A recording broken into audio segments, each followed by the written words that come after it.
오늘 우리에게 주시는 하나님의 말씀 봉독해 올립니다. 여호수아서 2장 1절에서 14절까지 있는 말씀입니다. 눈의 아들 여호수아가 시딤에서 두 사람을 정탐으로 가만히 보내며 그들에게 이르되 가서 그 땅과 여리고를 엿보라 하매 그들이 가서 라합이라 하는 기생의 집에 들어가 거기서 유숙하더니 거기 여리고 왕에게 구하여 가로되 보소서 이 밤에 이스라엘 자손 몇 사람이 땅을 탐지하러 이리로 들어왔나이다. 여리고 왕이 라합에게 기별하여 가로되 내게로 와서 내 집에 들어간 사람들을 끌어내라. 그들은 이 온 땅을 탐지하러 왔느니라. 그 여인이 그 두 사람을 이미 숨긴지라. 가로되 과연 그 사람들이 내게 왔었으나 그들이 어디로 서인지 나는 알지 못하였고 그 사람들이 어두워 성문을 닫을 때쯤 되어 나갔으니 어디로 갔는지 알지 못하되 급히 따라가라. 그리하면 그들에게 미치리라 하였으나 실상은 그가 이미 그들을 이끌고 지붕에 올라가서 그 지붕에 벌려놓은 삼대에 숨겼더라. 그 사람들은 요단길로 나루터까지 따라갔고 그 따르던 자들이 나가자 곧 성문을 닫았더라. 두 사람이 눕기 전에 라합이 지붕에 올라가서 그들에게 이르더 말하되 여호와께서 이 땅을 너희에게 주신 줄을 내가 아노라. 우리가 너희를 심히 두려워하고 이 땅 백성이 다 너희 앞에 간담이 녹나니 이는 너희가 애굽에서 나올 때에 여호와께서 너희 앞에서 홍해물을 마르게 하신 일과 너희가 요단 저편에 있는 아모리 사람의 두 왕 시온과 옥에게 행한 일 곧 그들을 전멸시킨 일을 우리가 들었습니다. 우리가 듣자 곧 마음이 녹았고 너희의 영고로 사람이 정신을 잃었나니 너희의 하나님 여호와는 상천하지의 하나님이시니라. 그러므로 청하노니 내가 너희를 선대하였은즉 너희도 내 아버지의 집을 선대하여 나의 부모와 남녀 형제와 무릇 그들에게 모든 자를 살려주어 우리 생명을 죽는 데서 건져내기로 이제 여호와로 맹세하고 내게 진실한 표를 내라. 두 사람이 그에게 이르되 내가 우리의 이 일을 누설치 아니하면 우리의 생명으로 너희를 대신하여라 할 것이요 여호와께서 우리에게 이 땅을 주실 때에는 인자하고 진실하게 너를 대우하리라. 아멘. 최근 뉴욕시가 난민들을 위하여 텐트촌을 이제 본격적으로 세우려고 하는 것 같습니다. 그게 우리가 한인들이 많이 살고 있는 이 베이사이드 근처에다가 세울 예정이라는 뉴스를 보았습니다. 이런 뉴스를 접하면서 또 해당되는 그 지역에 살고 있는 시민들이 강한 거부 의사를 보이고 있다는 뉴스도 보았습니다.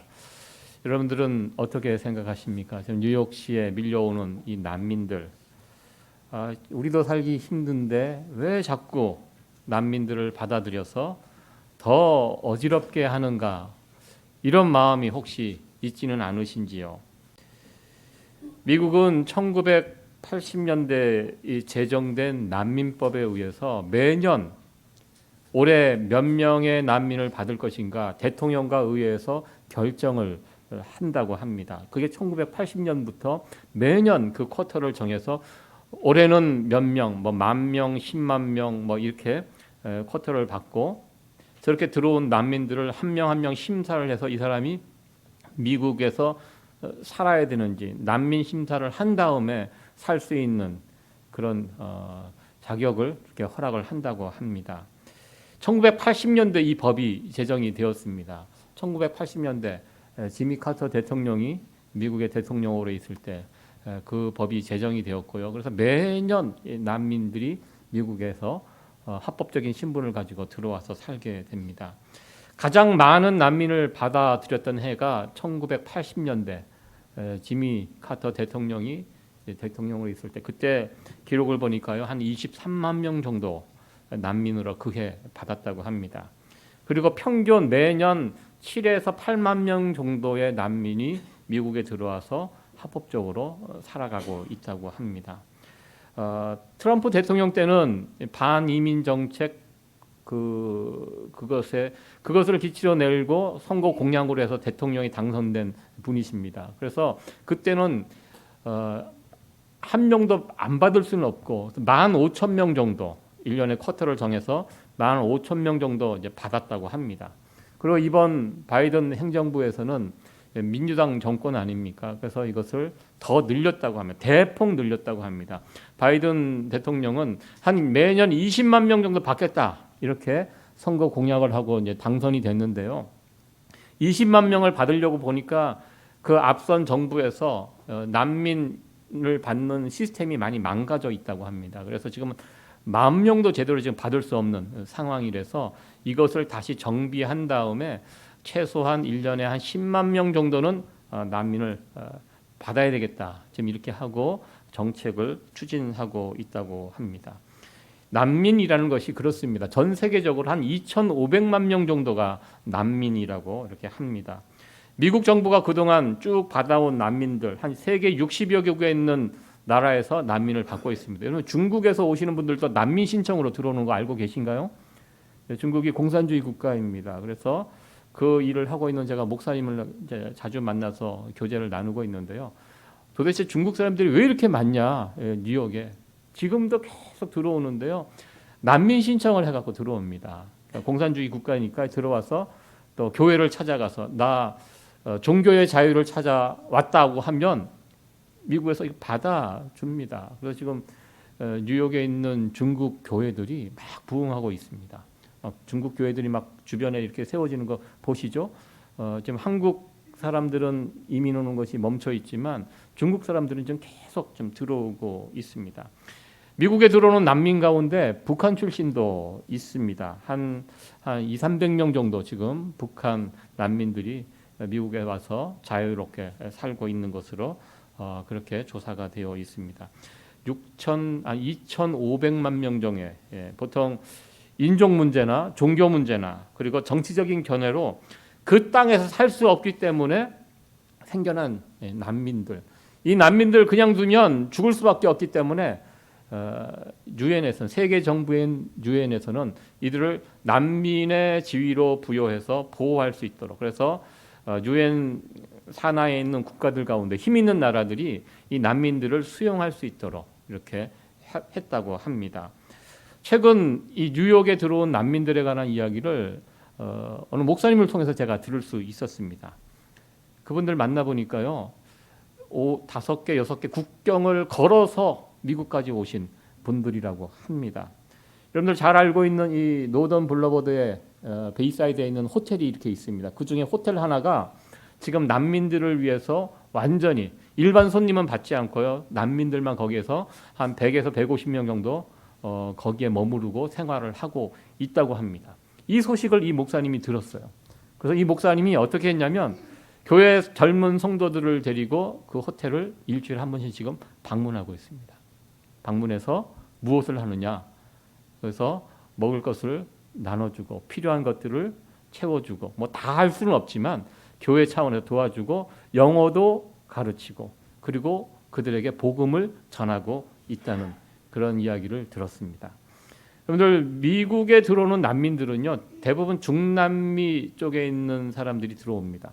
유럽에 들어가는 난민들하고 달라요. 유럽의 난민들은 보통 무슬림들이 많습니다. 그래서 각 나라에 들어가서 지금 엉망입니다. 영국도 프랑스도 독일도 그 밀려드는 난민들 그 가운데 종교 이슬람을 가지고 있는 무슬림들이 각 나라에 들어가갖고 지금 나라를 굉장히 힘들게 어지럽고 막 복잡하게 지금 만들고 있는데요. 미국에 들어오는 난민들은 종교적인 면에서 무슬림들이 아닙니다. 중남미 보통 그들이 가지고 있는 종교가 무엇이죠? 캐톨릭, 기독교. 그래서 그쪽에서 오시는 분들은 그들에게 복음을 이렇게 전하기가 아주 용이하다고 합니다. 그래서 그 목사님 요즘 여름에 중남미 비행기 타고 단기 선교팀 가서 복음 전하기 비용이 막대하게 들잖아요. 그 교회에서는 이건 정말 좋은 기회다. 좋은 기회다. 우리가 일주일에 한 번씩 그곳에 가서 지금 마음이 활짝 열려 있는 사람들에게서 영어도 가르치고 필요한 것들을 채워주고 뭐 옷가지 같은 것들 전해주면서 그들에게 복음을 전할 수 있는 좋은 기회다. 이렇게 생각하면서 매주 일주일에 한 번씩 그곳에 가서 봉사하고 있다는 이야기를 들었습니다. 제가 그 목사님의 이야기를 들으면서 저도 시각이 좀 조정이 됐습니다. 이 복잡한 뉴욕에 또 난민들 받으면 어떻게 해? 이게 세상 여러분들 혹시 그런 생각 갖고 계시죠? 여러분들 그런 생각 없으세요? 예, 저도 잠깐 그런 생각이 왔다가 그 목사님 이야기를 듣고 생각이 좀 바뀌었습니다. 이게 교회가 가져야 될 시각이 이런 시각이구나. 이렇게 생각을 해봤습니다. 여러분들 우리가 살고 있는 미국이 이민자의 나라입니다. 그와 같은 사람들이 넘어와서 정착을 하고 살아간 나라가 미국입니다. 저와 여러분들 미국 처음 들어올 때 어떻게 들어오셨습니까? 다 뭐 영주권 신청하고 시민권 신청하고 그거 다 통과됐기 때문에 우리가 여기서 살고 있거든요. 그 통과될 때 얼마나 마음은 조마조마하고 그리고 통과되었을 때 또 얼마나 기쁘고 감사했습니까? 나와 내 가족이 미국에서 살 수 있도록 미국 정부가 허락을 해준 거잖아요. 제가 어느 성도님 보니까 가정에 보니까 시민권 증서를 벽에 이렇게 액자에 넣어서 소중하게 간직하고 계시더라고요. 나 미국 시민이다. 예, 오는 제가 그때 시민권이 없었을 때거든요. 그게 굉장히 부러웠습니다. 이 미국이란 나라에서 우리가 살 수 있도록 이렇게 허락을 해 주었기 때문에 살아가고 있는 것입니다. 여러분들 이 난민 문제에 대해서 너무 여러분들 그렇게 좀 예민하게 반응 안 했으면 좋겠습니다. 지난번 코로나 팬데믹 때 많은 사람들이 고향으로 돌아갔어요. 그래서 회복이 되면서 일손이 얼마나 부족했습니까? 인건비가 막 올라가고 그만큼 지금 미국의 노동 시장에 여유분이 있다는 것입니다. 그러니까 난민 문제를 좀 이렇게 느슨하게 풀어가고 있는데요. 미국 정부에 있는 분들이 똑똑한 사람들입니다. 나름대로 어느 정도가 적정할지 이렇게 보면서 난민 문제를 조정하고 있는데 유독 이번에 이제 뉴욕이 타깃이 돼갖고 이쪽으로 몰려 들어와서 이 부분에 대해서 우리가 좀 예민하게 생각을 하는데요. 너무 이 부분에 대해서 예민하게 바라보지 마시고요. 교회가 이들을 어떻게 바라볼 것인가? 하나님은 이들을 어떻게 바라보고 계실까? 이렇게 생각하시면서 이분들을 바라봤으면 좋겠습니다. 오늘 말씀은 이스라엘 공동체가 처음으로 받아준 그 가나안 땅에 살고 있는 한 사람에 관한 이야기입니다. 이스라엘 공동체가 이 공동체에 이 기생 라합이라는 이 여인이 들어가게 됩니다. 놀라운 일인데요. 오늘은 이 부분에 관해서 함께 말씀을 나눠보려고 합니다. 여호수아서 2장은 이제 가나안 그 요단강을 건너서 처음으로 맞닥뜨린 성 여리고 성 정복에 관한 이야기입니다. 이 여리고 성을 정복하기에 앞서 여호수아는 2명의 정탐꾼을 여리고 성에 보내는데요. 그 여리고 성에서 만난 기생 라합, 이 라합의 이야기가 아주 중심으로 여호수아서 2장은 펼쳐져 가고 있습니다. 이 기생 라합, 그 라합의 이야기를 할 때마다 항상 앞에 기생이라는 이 타이틀이 붙어서 함께 나옵니다. 부정한 삶을 살았던 어떻게 보면 이런 여인이 이스라엘 공동체, 거룩한 이스라엘 공동체의 일원이 될 수 있었을까? 아주 놀라운 이야기입니다. 그것을 염두에 두시고 기생 라합의 이야기를 함께 살펴봤으면 좋겠습니다. 본문의 내용은 그렇습니다. 여호수아가 여리고 성을 무너뜨리기 위하여 정탐꾼 2명을 보냅니다. 그래서 들어가서 2명이 들어갔을 때 어디를 찾아갔냐면 기생 라합이 머무는 그 숙소, 아마 여인숙, 많은 사람들이 오고 가면서 많은 정보들이 그곳에 아마 모였을 것 같습니다. 그래서 이 정탐꾼은 기생 라합이 운영하는 그 집에 들어가서 정보를 수집하게 됩니다. 그런데 이 상황이 외부에 노출이 됐는지 이 정탐꾼을 찾기 위해서 추적자가 이 집을 습격하게 됩니다. 어느 정도 정확한 정보를 가지고 찾아왔기 때문에 기생 라합도 완전히 생판 엉뚱한 이야기를 할 수가 없었습니다. 어설프게 이야기를 할 수가 없었습니다. 라합은 여기서 아주 지혜롭게 대답을 합니다. 정탐꾼이 여기에 왔지만 나갔다. 당신들이 빨리 서두르면 그 정탐꾼을 잡을 수 있다. 이렇게 이야기를 했고요. 이 말을 듣고 추격군이 집을 나가서 쫓아가게 됩니다. 이 라합의 이 말로 인하여, 이 행동으로 인하여 정탐꾼은 잡히지 않게 되었고요. 정탐꾼의 그 임무를 무사히 잘 마칠 수가 있었습니다. 이스라엘 군대가 가나안 땅을 제일 처음 정복한 이 여리고성 이야기를 할 때 제일 첫 번째로 다루는 이야기가 라합 이야기입니다. 기생 라합의 이야기는요, 오늘 여호수아서 2장에도 나오고요, 그리고 나중에 6장에도 또 나옵니다. 이 기생 라합의 이야기가 뭐가 그렇게 중요한지 이렇게 여호수아에서 두 번에 걸쳐서 언급을 하고 있을까요? 성경에서 이 이야기가 중요하다고 여기기 때문에 여기서 이렇게 다루고 있습니다. 우리가 이미 알듯이 이 기생 라합은요, 나중에 보면 예수님의 족보에 올라가는 영광을 또 누리게 됩니다. 그 족보가 어떤 족보입니까? 그 족보에 기생이면서 이방인 출신인 라합이 그 이름을 올리게 됩니다. 히브리서 11장에 가면 또 기생 라합의 이야기가 언급이 되고 있습니다. 히브리서 11장 31절에 있는 말씀인데요. 같이 한번 읽어보도록 하겠습니다. 시작. 믿음으로 기생 라합은 정탐꾼을 평안히 영접하였으므로 순종치 아니한 자와 함께 멸망치 아니하였도다. 아멘. 또 한 장 나옵니다. 야고보서 2장 25절에 있는 말씀입니다. 같이 읽겠습니다. 또 이와 같이 기생 라합이 사자를 접대하여 다른 길로 나가게 할 때 행함으로 의롭다 하심을 받은 것이 아니냐. 아멘. 저 야고보서는요, 특별히 믿음의 조상 아브라함의 이야기를 하면서 아브라함과 함께 믿음의 사람으로 동급으로 기생 라합의 이야기를 언급하고 있습니다. 아브라함은 이스라엘의 근본이 되는 아주 위대한 사람입니다. 이스라엘 백성들에게. 근데 그 아브라함을 언급하면서 함께 이방인 기생 라합의 이야기를 같이 언급하면서 아브라함의 믿음, 기생 라합의 믿음, 우리가 믿고 본받아야 할 믿음이라고 이렇게 소개를 해줄 그 정도로 기생 라합을 높이 세워놓은 것을 보게 됩니다. 기생 라합은 말 그대로 그의 직업이 자신의 몸을 팔고 살아가는 그런 여인이었습니다. 모범적인 사람은 아니었습니다. 출신도 하나님과 거리가 먼 이방 아모리 족속 사람입니다. 하나님의 거룩한 백성으로 살기에는 정말 부족한 사람이 기생 라합이었습니다.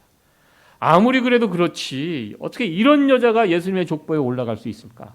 여러분들, 족보에 이름을 올리는 것은요, 라합 자기 마음대로 할 수 있는 것이 아닙니다. 성경의 족보에 이름이 올라가는 것, 누가 이름을 올리죠? 하나님이 올려주신 것입니다. 라합이 올린 게 아니에요. 나중에 이것을 예수님의 족보에 올려주신 거 하나님이십니다. 하나님이 올렸다는 것은 무슨 뜻입니까? 기생 라합, 이 여인을 우리 하나님께서 인정해 주셨다라는 확실한 증거입니다. 기생 라합의 이야기 가운데 우리가 빠지지 않고 언급하는 것이, 기생 라합이 결국 무엇을 했습니까? 거짓말 한 거 아니냐. 누가 그 정탐꾼 찾았을 때 분명히 뻔히 알면서 그 사람들 앞에서 거짓말로 속여서 이 사람들을 살리고 뭐 이렇게 한 거 아니냐. 결과적으로 거짓말해도 괜찮냐. 그러면 예수 믿는 사람들은 이렇게 라합처럼 그때그때 필요에 따라서 거짓말하고 결과만 좋으면 좋고 그런 거냐. 또 이렇게 이 본문을 가지고 이야기하는 사람들이 있을 수 있습니다. 여러분들 뭐 선의의 거짓말, 뭐 이렇게 하얀 거짓말 이야기 들어보셨죠? 선의의 거짓말 해도 괜찮나요? 여러분들 어떻게 생각하십니까?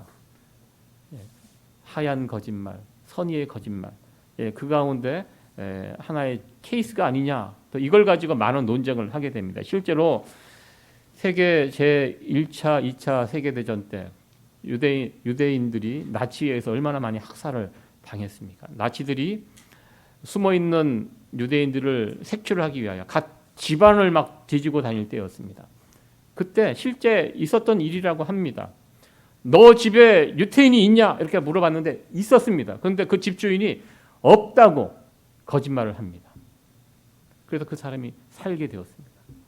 어떻게 보면 박수 받을 일입니다. 그런데요, 이 모든 전쟁이 끝나고 나서 유럽에 있는 많은 기독교인들 가운데 이 문제를 가지고 심각하게 고민을 했습니다. 우리가 하나님을 믿는 사람인데 그때 거짓말을 했다. 그 거짓말을 할 수 있다. 그래서 당신 사람을 살리지 않았냐? 그래도 거짓말은 거짓말이다. 우리가 예수님을 믿는 사람으로서 거짓말을 했다. 여러분들, 그런 상황에서는 우리가 어떻게 대답을 해야 합니까? 내 집에 유대인이 숨겨져 있어요. 잡으러 왔어요. 그때 여러분들 어떻게 하겠습니까? 눈 딱 감고 거짓말을 하시겠습니까? 아니면 나 예수 믿는 사람이기 때문에 거짓말을 할 수 없어서 사실대로 이야기해 주시겠습니까? 어떻게 하시겠습니까? 거짓말. 저도 그때 거짓말 할 것 같아요. 그런 상황에서는. 사람이 죽고 사는데요. 근데 그 유럽에 있는 기독교 인들 가운데 이런 대답을 했다고 합니다. 가장 모범적인 대답이 무엇이냐? 내가 그 사람이 어디 있는지는 알지만 대답하지 않겠다. 이게 가장 모범적인 대답이라고 합니다. 여러분들 이렇게 대답하실 수 있겠습니까? 내가 사실은 알지만 대답하지 않겠다. 이게 정답이라고 하는데 사실 그 정답대로 할 사람이 누가 있겠습니까? 유럽의 기독교인들은요, 그런 문제들까지도 아주 왜? 기독교인이 거짓말하는 것에 대해서 심각하게 생각했기 때문에 이 문제에 대해서 고민을 했다고 합니다. 이 기생 라합의 이야기는 이 거짓말 논쟁으로 많이 이제 이야기가 됐는데요. 사실 이 기생 라합의 이야기에서 가장 중요한 부분들은 믿음에 관한 이야기입니다. 사실 여러분들 기생 라합이 거짓말했다. 기생으로 살아가는데요. 평소에도 아마 라합은 거짓말 잘했을 것이라고 생각을 해봅니다. 그의 말을 신뢰하기 힘든 직업을 가지고 있는 여인이었습니다. 문제는 그 라합의 말에 속은 추격꾼이 문제이지 이 거짓말을 했냐 안 했냐 여기에서는 이 성경은요 이 부분을 중요하게 포인트로 다루고 있지는 않습니다. 중요한 것은 기생 라합과 정탐꾼이 나누었던 그 대화 속에 이 기생 라합의 믿음이 담겨 있기 때문에 이 어떤 대화가 오고 갔는지 이 대화가 참 중요하다는 것입니다. 이 대화를 통해서 기생 라합은 구원을 받을 수 있게 됐습니다. 그리고 기생 라합은 믿음의 사람으로 세워지게 되었습니다. 기생 라합의 말 속에 어떤 믿음의 요소가 있었는지 세 가지를 이 시간 살펴보기를 원합니다. 첫 번째입니다. 기생 라합의 믿음. 그는 하나님을 아는 사람이었습니다. 어떻게 알았습니까? 9절 말씀을 보면 이런 말씀이 있습니다. 우리 같이 한번 9절 말씀 읽어보도록 하겠습니다. 시작. 말하되 여호와께서 이 땅을 너희에게 주신 줄을 내가 아노라. 우리가 너희를 심히 두려워하고 이 땅 백성이 다 너희 앞에 간담이 농나니. 여호와께서 이 가나안 땅을 이스라엘 백성들에게 주신 줄을 내가 안다라고 라합이 말합니다. 어떻게 알게 되었을까요? 이 기생 라합이 머무는 곳 여인숙입니다. 많은 사람들이 오고 가면서 많은 이야기를 정보들이 오고 가는 그 장소입니다. 라합이 그 이야기를 막 들으면서 많은 이야기를 만나는 사람들을 통해서 그 속에서 하나님을 발견했다는 것입니다. 참 놀라운 일입니다. 정보들을 받으면서 하나님을 알게 되었고요. 그 가운데 믿음이 생겼습니다. 하나님을 향한 믿음이 생겼습니다. 참 이것은 놀라운 일입니다. 여러분들 우리도 하루를 살면서 얼마나 많은 정보들을 우리가 받고 있습니까? 많은 사람들을 만납니다. 나는 많은 정보들, 많은 사람들을 통해서 그 속에서 나는 하나님을 찾을 수 있을까? 그 속에서 내 믿음이 자라고 있을까? 한번 돌아보시기 바랍니다. 많은 사람들이 세상 속에 있는 많은 정보, 소식들을 접하면서 하나님도 잃어버리고 믿음도 약해지는데요. 놀랍게도 이 라합이라는 사람은요 하나님에 대해서 전혀 모르는 사람이었습니다. 누가 가서 성경 공부해 준 것도 따로 해준 것이 아니에요. 그냥 들려오는 사람들의 이야기, 하나님에 관한 이야기를 딱 들으면서 그 속에서 하나님을 찾았고요. 그 속에서 믿음을 가지게 되었다는 것입니다. 이 참 귀하고 놀라운 모습입니다. 전 이건 복이라고 저는 생각합니다. 아무나 다 이렇게 되는 것이 아닙니다. 라합의 이야기를 접하면서 우리도 그런 기대를 가져봅니다. 나도 오늘 하루 일상을 살아가면서 많은 이야기들을 많은 사람들 대화 속에서 그 속에서 하나님을 발견할 수 있고 그 속에서 내 믿음이 자랄 수 있었으면 참 좋겠다. 이 라합이 누렸던 은혜와 복을 나도 누렸으면 좋겠다라는 소망을 가져봅니다. 그러니까 매일매일 참 많은 그냥 허송세월하는 것 같지만 이런 세상의 일들과 만남 속에서 내 믿음이 자꾸 쪼그라들고 하나님을 잃어버리는 이런 사람이 아니라 이런 만남과 교제 속에서 들려오는 소식 속에서 하나님을 찾고 우리의 믿음이 점점 자라날 수 있는 그런 사람들이 참 됐으면 좋겠다. 저와 여러분들이 그런 사람들이 되어지기를 간절히 축원합니다. 네. 두 번째로 이 라합과 정탐꾼의 대화 속에서 찾을 수 있는 믿음의 요소는요. 그 속에서 라합은요. 하나님을 선택했다는 것입니다. 참 이거 참 귀합니다. 이것이냐 저것이냐, 하나님이냐 여리고냐, 선택의 기로에 있을 때 라합은 하나님을 선택했습니다. 믿음이라는 것은요, 바른 선택입니다. 이번에 여러분들 한국에서 홍수 소식을 아마 여러분들 그래서 많은 사람들이 목숨을 잃었다는 이야기를 여러분들 보셨을 것입니다. 참 안타까웠습니다. 그런데요, 그 홍수 소식에서 가운데 그 오송 지하 차도에 그 물이 들어가 갖고 꼼짝없이 사람들 순식간에 다 목숨을 잃었잖아요. 근데 어느 한 사람이요, 내려가다가 물이 들어오는 것을 보고 역주행해서 차를 돌려서 튀어나왔습니다. 살 수 있었습니다. 그래서 제가 그 모습을 보면서 순간의 선택이 어떻게 선택하느냐에 따라서 죽고 사는 문제가 달릴 수 있구나. 잘 선택해야 된다. 그것을 볼 수 있었습니다. 같이 내려가는 사람들은 막 물이 내려가니까 하다가 그냥 내려가다가 그냥 그 목숨을 잃었습니다. 하다가 순간적으로 이 사람은 내려가다가 문이 막 차는 것을 보고 차를 돌려서 빠져나왔고요. 또 산 사람 중에는 차 안에서 차를 버리는 선택을 합니다. 그래서 내 차를 버리는 것이 쉽지 않습니다. 차를 타고 가다가 거기에서 막 물이 차고 막 안 되니까 차를 과감하게 버리고 탈출해서 뛰어나온 사람들은 살 수 있었고요. 그 와중에서도 차 안에서 차를 지키고 어떻게 되겠지, 어떻게 물 빠지겠지, 하다가 그냥 있는 사람들은 거기에서 목숨을 잃었습니다. 그래서 제가 그 모습을 보면서 이 순간의 선택을 어떻게 하느냐가 정말 중요하구나. 바른 선택을 한다는 것이 참 중요하구나. 여러분들, 믿음은 무엇입니까? 믿음이 있는 것은요, 바른 선택을 할 수 있는 것입니다. 라합이 이 모든 이야기를 들었습니다. 그럴 때 결정적인 순간에 하나님 편에 쓴 선택을 하게 됩니다. 쉬운 판단이 아닙니다. 많은 사람들이 그 소식을 같이 들었습니다. 애굽의 군대를 물리치고 홍해를 가르고 이스라엘 백성들이 막 가나안을 향해서 오고 있다. 많은 사람들이 들었습니다. 막 간담이 높고 어떻게 하면 좋아, 어떻게 하면 좋아, 그러고 있는데요. 라합은 그 이야기를 듣고 상천하지 하나님이 최고다. 하나님 편에 서야지 산다. 이것이냐 저것이냐 이렇게 했을 때요, 바로 하나님을 선택하는 이런 결단을 하게 됩니다. 이것이 믿음이 있는 모습이라는 것입니다. 그리고 세 번째는요, 이렇게 결정을 하고 이제 믿음의 요청을, 행동을 하게 됩니다. 12절 말씀입니다. 우리 12절 말씀 같이 한번 12절 13절 말씀인데요, 같이 읽어보도록 합니다. 시작. 그러므로 청하노니 내가 너희를 선대하였은즉 너희도 내 아버지의 집을 선대하여 나의 부모와 남녀 형제와 무릇 그들에게 있는 모든 자를 살려주어 우리 생명을 죽는 데서 건져내기로 이제 여호와로 내게 진실한 표를 내라. 아멘. 네.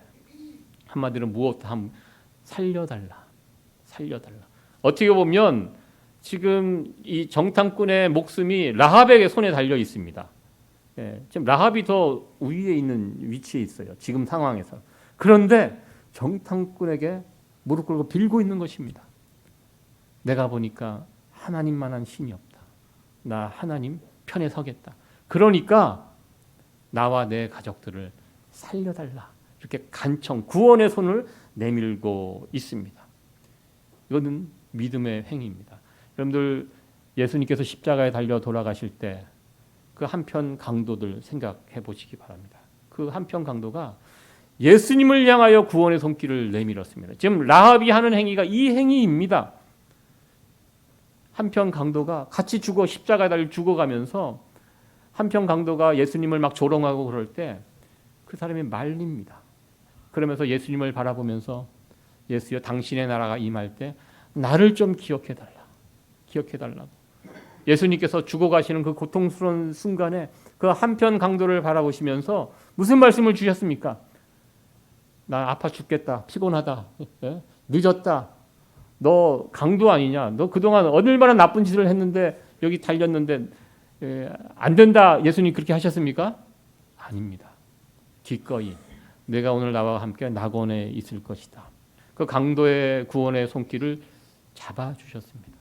지금 기생 라합이 하나님을 향하여 구원의 손길을 내밀고 있는 것입니다. 살려달라고. 이럴 때 우리 하나님께서 어떻게 하셨습니까? 거절하지 않으셨으며, 너 기생이잖아. 너 그동안 살면서 얼마나 나쁜 짓 많이 했어. 남의 가정 다 파괴하고 매일 죄짓고 부도덕하게 살고 아무리 그래도 너는 안 된다. 우리 하나님 그렇게 말씀하지 않으셨습니다. 이 부탁을 받은 정탐꾼이 대답을 해줍니다. 우리 14절 말씀 같이 한번 읽도록 합니다. 시작. 두 사람이 그에게 이르되 내가 우리의 이 일을 누설치 아니하면 우리의 생명으로 너희를 대신이라도 할 것이요 여호와께서 우리에게 이 땅을 주실 때는 인자하고 진실하게 너를 대우하리라. 아멘. 지금 정탐꾼이 이야기하지만요, 이 말은 누구의 음성입니까? 하나님께서 이 라합에게 주시는 음성입니다. 목숨을 대신해서 너를 지켜줄 것이다. 인자하고 진실하게, 하나님의 대표적인 성품입니다. 인자, 헤세드, 사랑, 진실하게 네가 했던 그 행위들 기억하고 정확하게 내가 갚아주겠다. 진실하게, 정직하게 너를 대우하리라. 여기서 끝이지 않았어요. 우리 하나님은 어떻게 합니까? 예수님의 족보에 이름을 올리는 믿음의 사람, 이스라엘 역사에 믿음의 위대한 위인들이 있습니다. 그 가운데 한 사람으로 올려주셨습니다. 기생 라합을 받아주시는 이 하나님의 모습을 통하여 우리는 누가 하나님의 백성이 되는가, 이 부분에 대해서 우리는 알 수 있게 됩니다. 여러분들, 하나님의 백성은요, 믿음으로 되는 것입니다. 미국 시민 어떻게 될 수 있습니까? 미국 시민 아무나 되는 거 아닙니다. 심사 받고 통과해야지 미국 시민이 됩니다. 그러나 하나님 나라의 하나님의 백성은 어떻게 됩니까? 하나님 나라 백성은요, 혈연 공동체가 아니에요. 믿음 공동체예요. 믿음으로 되는 것입니다. 기생 라합의 이야기를 이렇게 한편으로 생각해 보면요, 우리 편에서, 우리 쪽에서 보면 기생 라합은 귀한 믿음의 사람입니다. 그러나 여리고 성에 살고 있는 그 나라 사람들 입장에서 봤을 때 기생 라합은 무엇입니까? 배신자예요. 예. 나라를 팔아먹은 매국노입니다. 특별히 아모리 족속 사람이거든요. 아모리 족속이 어떤 사람입니까? 이스라엘 백성들이요, 광야에서 가나안 땅을 올 때 이 아모리 사람 옥이라는 왕이 길을 가로막고, 그래서 전쟁을 벌여서 이스라엘 백성들이 아모리 족속을 완전히 진멸시킬 정도로 아주 쑥대밭을 만들어 놨습니다. 기생 라합은요, 그 아모리 족속 출신 사람입니다. 원수의 나라예요. 어떻게 보면. 여러분들, 우리 한국의 안중근 의사 굉장히 좋은 분이시죠. 우리에게 그 젊은 나이에 그 일본 대장을 총으로 암살하고 감옥에 갇혀서, 그때 뭐 남겨놓은 기록 사진들을 보면 참, 그 사진을 보면 참 대견합니다. 저 젊은 나이에 나라도 없었을 때 아닙니까? 나라는 빼앗기고 그 나라를 위하여 자기 목숨을 저렇게 아낌없이 바치는, 그래서 우리는 안중근 의사라고 높이고 있습니다. 그런데요, 일본 사람들 입장에서는 안중근 의사는 테러범입니다. 우리가 그렇게 좋아하는 이순신 장군도 일본 사람들 입장에서는 그렇게 좋은 장군이 아니죠. 원수죠. 일본 많은 사람들의 목숨을 앗아간. 그러니까 우리에게는 좋은 사람이지만 누구에게는 그렇지 않을 수 있다는 것입니다. 라합의 이야기도 저는 그렇게 생각을 해봤습니다. 왜냐하면 신앙이라는 것은요, 이 세상에 그런 것을 뛰어넘는 것이에요. 라합의 이야기는 바로 그것을 우리에게 보여주고 있습니다. 신앙이 무엇이냐, 믿음이 무엇이냐, 우리가 가지고 있는 기존 가치관과 기준을 뛰어넘는 것이 그 신앙과 우리의 믿음 생활이라고 생각을 해보았습니다. 누가 하나님 나라의 백성이 될 수 있는가? 이 땅에서 착하게 살고 합당하게 살고 바르게 살고, 물론 그런 사람들도 하나님의 사람이 될 수 있지만요, 그렇지 않은 사람들도 우리 눈으로 보기에는 저 아닌데 저런 사람이 어떻게? 예, 하나님이 보시는 기준이 있다는 것입니다. 우리의 기준이 있고요, 하나님의 기준이 있습니다. 제가 최근에 어느 권사님의 소천 소식을, 제가 전에 있던 교회 소천 소식을 들었는데요, 우리 장로님 한 분이 연락을 주셔서 알려주셨어요. 그 권사님이 돌아가셨다고. 그분이 이제 연세가 한 90 정도 되셨습니다. 근데 그분이 유명하신 분이었어요. 무엇으로 유명한, 신앙과 믿음으로 유명하기보다는 그 성품이 아주 굉장히 막 아주 뭐라 그럴까요? 대단한 분이었어요. 말리는 사람이 없었어요. 그냥 교회 가면 늘 싸움 나고 또 뭐 시니어 센터 이런 데 가면 또 가서 또 큰 싸움이 나갖고 막 뭐 알아 눕고 누군 쓰러지고 뭐 뒹굴고 막 아주 유명한 분이셨어요. 근데 제가 그 권사님하고 예전에 한번 가정의 신방에서 그분이 살아오신 그 일들을 제가 들어본 적이 있었거든요. 근데 그분이 정말 대단한 분이셨더라고요. 한국에서 고등학교 교사를 하셨고요. 집안이 좋은 집안이었습니다. 어느 날 교회 갔다 왔는데 집에 와 보니까 남편이 쓰러져서 화장실에서 쓰러져 있는 거예요. 그래서 이분이 얼른 병원에 옮기고 이렇게 했는데 반신불수가 되신 거예요. 아무것도 못 하시고. 그래서 이 권사님이 젊어서부터 이분을 케어하시는 거예요. 서울에 강남에 좋은 집을 가지고 계셨는데 그거 팔고 병원비로 다 쓰시는 거죠. 마지막에는 저 안성에 있는 어느 대까지 가셨다고 그러더라고요. 왜? 자기 남편을 케어하기 위해서 집 팔고 계속 집 팔고 전세 갔다고 막 이렇게 하고, 그리고 마지막 단계에 가서는 이제 결국 남편이 예수님을 영접하고 세례 받고 그리고 돌아가셨대요. 그리고 미국에 딸이 있는 미국으로 이제 오셔서 또 여기서 또 새로운 삶을 사시는, 삶 자체가 굉장히, 그 이야기를 듣고 제가 큰 감동을 받았습니다. 이분 정말 대단하구나. 그래서 이분이 여기서 어떤 이상한 짓을 해도 다 용납이 되는 거예요. 이게 까방권이라고 그러더라고요. 요즘 한국에서 까임 방지 권한. 그 정도면 남편을 위해서 평생 이렇게 사신 분이라면 충분히 인정하고 존경받을 분이다. 그래서 저는 사고 치고 다닐 때마다 사람들 만나면서 이분의 이야기를 해줘요.